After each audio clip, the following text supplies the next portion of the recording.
Hello everybody, John here, and today onto the garage. We're doing part one, if you like, of our gearbox service on Purdy, the 1996 XK8.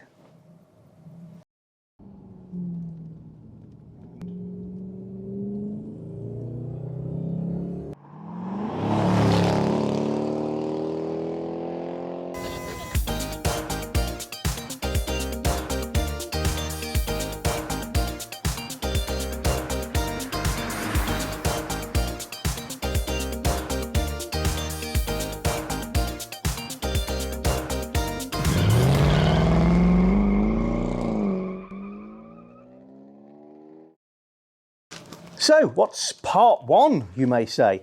Well, part one is basically the prep for doing the service on the XK8's gearbox. I'm doing, say, a 1996 car, and it's an XK8, not an XKR, meaning I've got the 5-speed ZF Auto. The process is very similar regardless of the year and whether it's an XK, XKR, but the details are different. So you do need a different service kit, potentially different amounts of oil, the fittings may be different sizes, etc. So no, do a little bit of research yourself before you begin. But the key difference, I guess, is the early cars like mine have a separate filter inside the sump of the transmission. Whereas if you have a later car, you may buy a plastic sump which incorporates a filter. So that's the biggest difference. I bought my service kit from British Parts, which is, there's their label, sorry, not a logo. This is in no way sponsored, they haven't paid for anything, I've bought everything here. There's the part numbers for anybody who's interested. Not to be confused with British Car Parts. I'm not saying they're better or worse, but I'm using British Parts. And I've also got the transmission fluid, and I've got these in 1 litre containers, and I've ended up with 6 of those. Aside from the oil, what you're really getting is the filter itself that goes inside the transmission.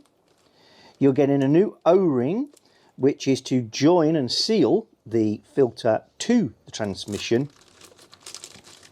And then, I don't know if you can see it through here, I'm not going to unpack it for cleanliness reasons. There is a gasket that's packaged on a nice bit of stiff card. The gasket to replace the one on the sump.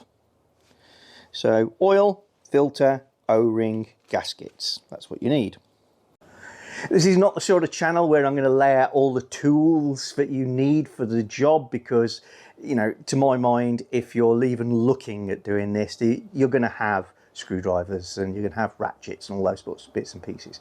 But it is worth mentioning a couple of specialist tools now and again. And this is one of those jobs where it can be really irritating to start and find out you don't have the tools to complete the job. And on this particular job, you may, depending on the model of your Jaguar X100, and also on whether somebody has been there before you and changed fittings, you're quite likely to need a Torx M27 Torx bit. Now that is not a standard Torx bit that is in every Torx set of drivers that you'll get. It is a little bit of an odd size. So just check to see if you've got one of those before you begin. Maybe do what I'm doing, a bit of an exploratory first stage, and then order yourself the right tool. Don't use a smaller tool because you will definitely round off these fittings. Okay, boys and girls, we're going under. I'm at the front of the car, there's the number plate. So just orientate yourselves, turning around. So my head is going under first.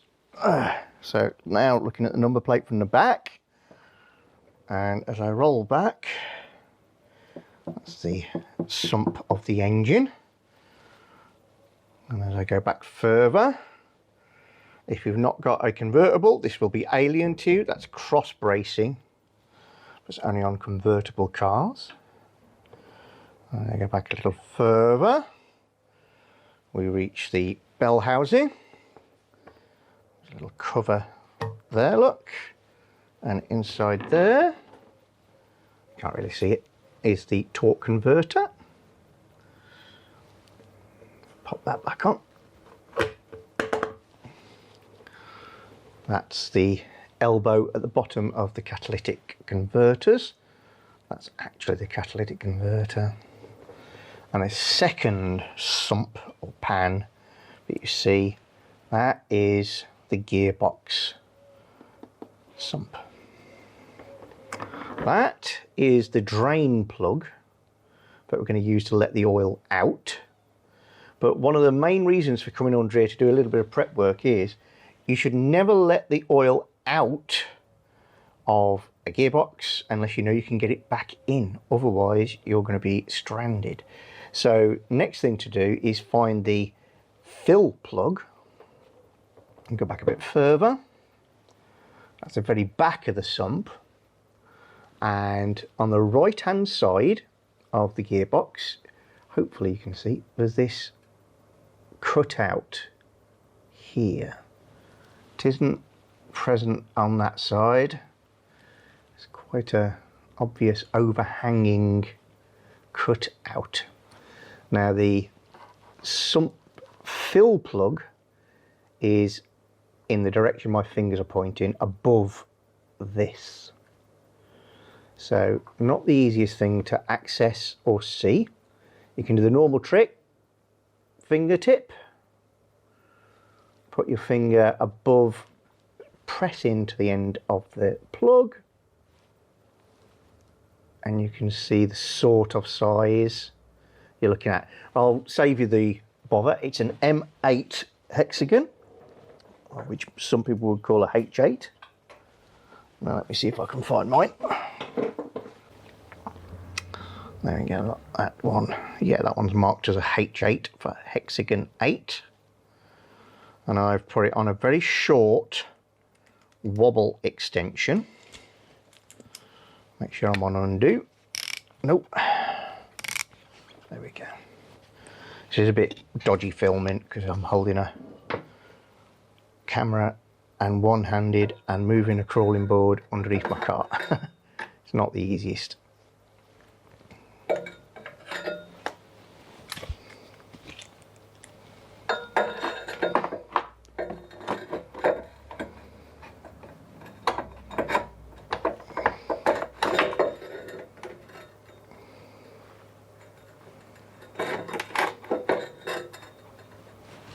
So I've just about managed to get in. You may find it easier with an Allen key. You might have to put a bar on it because it'll be quite tight at a H8 size. But we'll see. Yeah, very, very tight. So I'm going to use two hands for this, so excuse me for not filming, but you can see where it is. Yeah, so I switched that to a Allen key to come this side of the exhaust. Got a little bar on it. Wait, properly tight.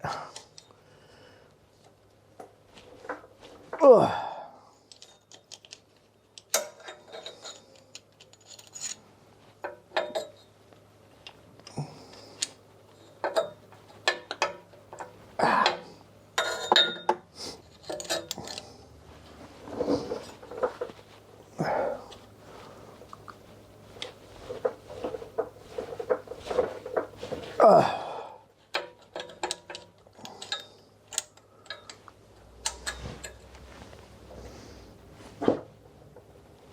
Oh, I've either broke the tool or undone it. I've undone it. Oh, yeah, so you don't want to find you can't undo that halfway through a transmission service, because that would really ruin your day. Looks like, yeah, it's coming out nice and easy now. It's just getting it started was a real pain.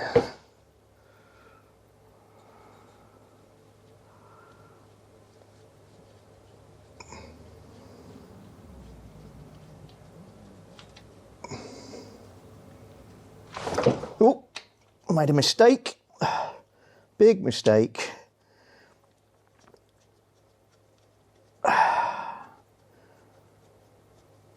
The oil level is higher than the bugger.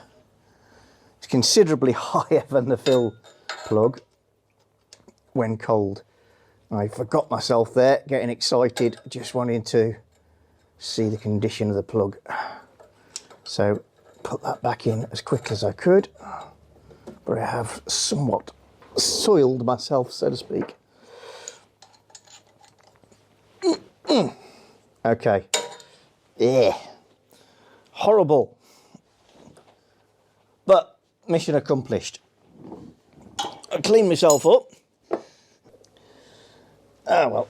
And a number of people say, "Oh, John, you make it look so easy." Yeah, I make mistakes all the time. It's the power of editing, you know.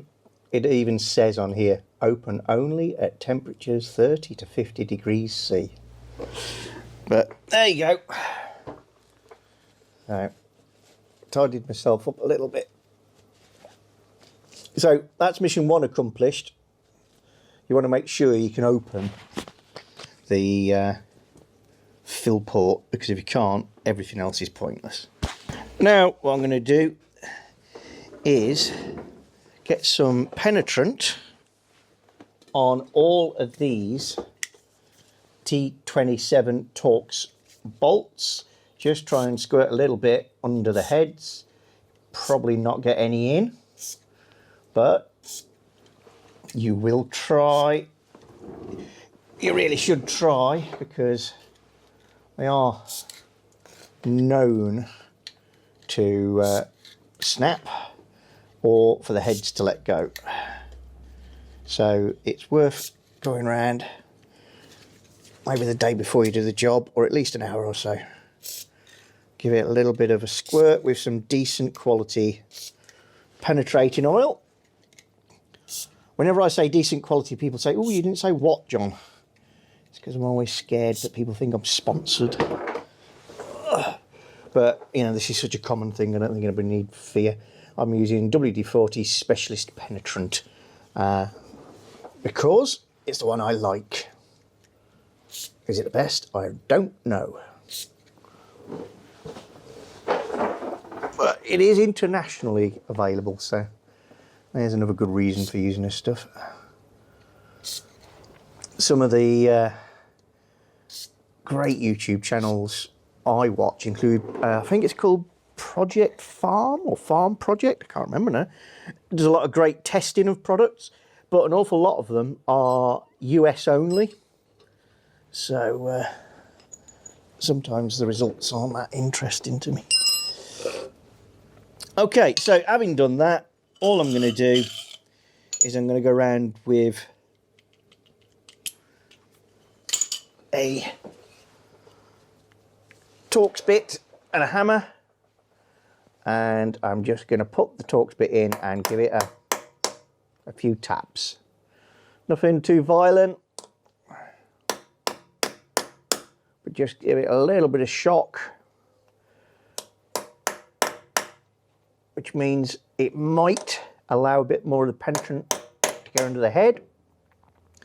The vibrations themselves may start freeing off some of the alloy corrosion and give me a better chance at releasing these when I do come to do that.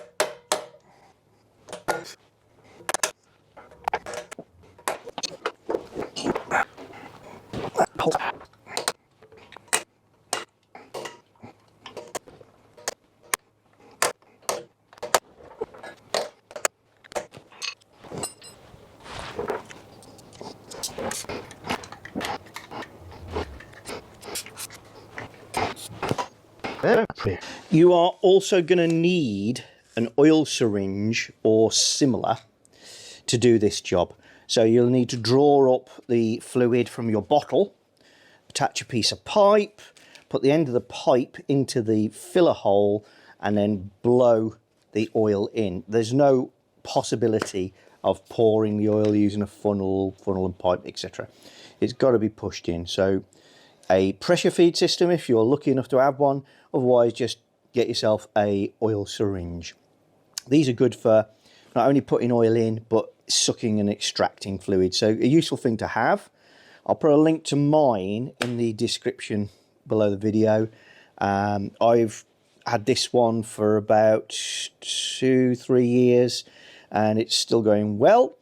They only really pack up, these basic ones, if you use them with solvent fluids or petrol and the seals break down. But then again, you can replace the seals. There's not a mileage I can quote you at which you should be changing the oil in your transmission, because it's actually listed as sealed for life, which is laughable in my opinion. It's laughable for several reasons. One is there's a drain plug and there's a filler plug and you can buy the filter. The other one is that oil degrades over time. Even the very best of synthetic oils, if you mix in the fact that you've got wear parts in a gearbox along with friction materials, clutches, etc., that oil is going to get contaminated. There's lots of small channels. It's just not serious to say that this is a sealed for life unit. You never have to service it, you never have to change the oil. Now I'm changing mine at 52,000 miles because my car is so low mileage, but obviously it's 26 years old. I would say that any car that's running up in the 80s, 90s, thousands, probably you should consider doing an oil change. And particularly if you're starting to get a slightly clunky change, then, or a slow change, it's not really snicking into gear as nicely as it used to, then consider doing an oil change. It may well be a cheap and easy way to fix your problems. But sometimes gearboxes need rebuilding.